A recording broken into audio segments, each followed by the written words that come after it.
Digestion तो खाना खाने से पहले ही शुरू हो जाता है। जब हम खाने के बारे में सोचते हैं तभी हमारे मुंह में पानी आ जाता है।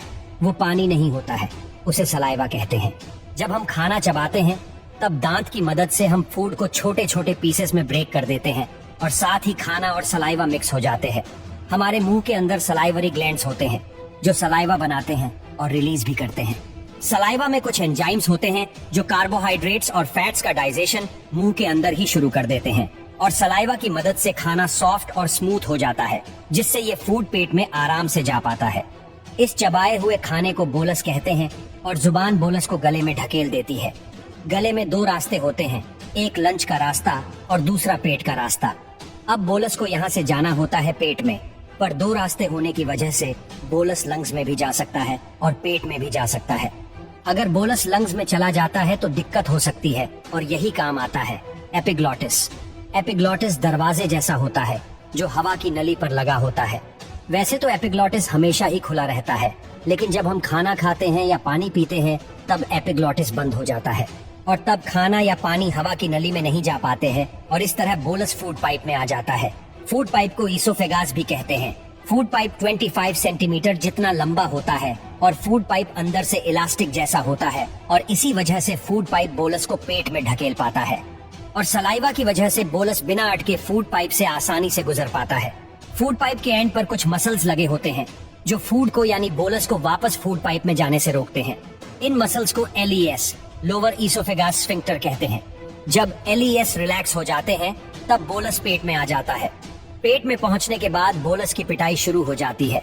हमारा पेट खाने को सिर्फ होल्ड नहीं करता है बल्कि एक ग्राइंडर की तरह फूड को पेस्ट में बदल देता है और इसी इलास्टिक पावर की मदद से स्टमक फूड को पेस्ट में बदल पाता है। स्टमक अपनी इलास्टिक पावर से फूड को इधर उधर ढकेलता है, जिसके कारण फूड पेस्ट में बदल जाता है और पेट में एसिड भी होता है और वो एसिड है HCl हाइड्रोक्लोरिक एसिड। दोस्तों, HCl बहुत ही ज्यादा स्ट्रॉन्ग होता है और पेट के मसल्स को HCl से बचाने के लिए पेट में म्यूक्स रिलीज किया जाता है जो HCl को पेट के मसल्स के साथ रिएक्ट करने नहीं देता है। HCl का काम होता है फूड को डाइजेशन के लायक बनाना और दूसरा काम होता है डाइजेस्टिव एंजाइम्स बनाना।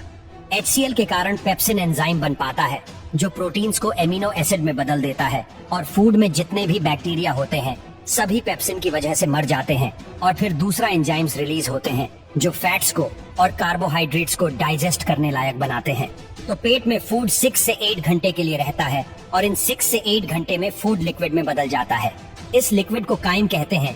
तो काइम 6 से 8 घंटे बाद चला जाता है स्मॉल इंटेस्टाइन में, पर स्मॉल इंटेस्टाइन में जाते समय काइम बाइल जूस और पैनक्रिएटिक जूस के साथ मिक्स होता है। बाइल जूस बनता है लिवर में और स्टोर होता है गॉल ब्लैडर में और बाइल जूस फैट्स को ब्रेक करता है। बाइल जूस कलर में ग्रीन होता है जिसके कारण काइम का कलर भी ग्रीन हो जाता है और पैंक्रिएटिक जूस में अलग अलग एंजाइम्स होते हैं जो कार्बोहाइड्रेट्स को ग्लूकोज में, प्रोटीन्स को अमीनो एसिड्स में और फैट्स को फैटी एसिड्स में बदल देते हैं। तो इस तरह विलाई की मदद से हम फूड से एनर्जी ले पाते हैं। स्मॉल इंटेस्टाइन से गुजरने के बाद काइम चला जाता है लार्ज इंटेस्टाइन में। लार्ज इंटेस्टाइन तक आते हुए काइम से लगभग सभी न्यूट्रिएंट्स खून में चले जाते हैं और इसीलिए काइम का कलर ग्रीन से ब्राउन हो जाता है। ब्राउन काइम में अभी भी कुछ न्यूट्रिएंट्स और फाइबर्स होते हैं और फाइबर्स को हम डाइजेस्ट नहीं कर पाते हैं और यही हमारी मदद करते हैं माइक्रोब्स, बैक्टीरिया। हमारा लार्ज इंटेस्टाइन 1.5 मीटर जितना लंबा होता है और पूरे लार्ज इंटेस्टाइन पर बैक्टीरिया माइक्रोब्स होते हैं जो काइम से बचे हुए न्यूट्रिएंट्स को डाइजेस्ट करने में मदद करते हैं। लार्ज इंटेस्टाइन के एंड तक पहुंचते हुए काइम से सभी न्यूट्रिएंट्स और पानी निकाल लिए जाते हैं और अब ये काइम बदल जाता है स्टूल में यानी टट्टी में और लार्ज इंटेस्टाइन में ही स्टूल यानी टट्टी पर म्यूकस रिलीज किया जाता है ताकि टट्टी आसानी से बाहर निकल पाए। लार्ज इंटेस्टाइन में फूड बहुत ही धीरे डाइजेस्ट होता है और इसीलिए लार्ज इंटेस्टाइन में फूड को पूरी तरह डाइजेस्ट होने के लिए 30 से 40 घंटे लगते हैं। फिर 30 से 40 घंटे बाद स्टूल चला जाता है रेक्टम में जो कि टट्टी को स्टोर करता है और जब रेक्टम भर जाता है तब हम वॉशरूम जाकर उसे खाली कर देते हैं। तो इस तरह फूड डाइजेस्ट होकर बाहर निकल जाता है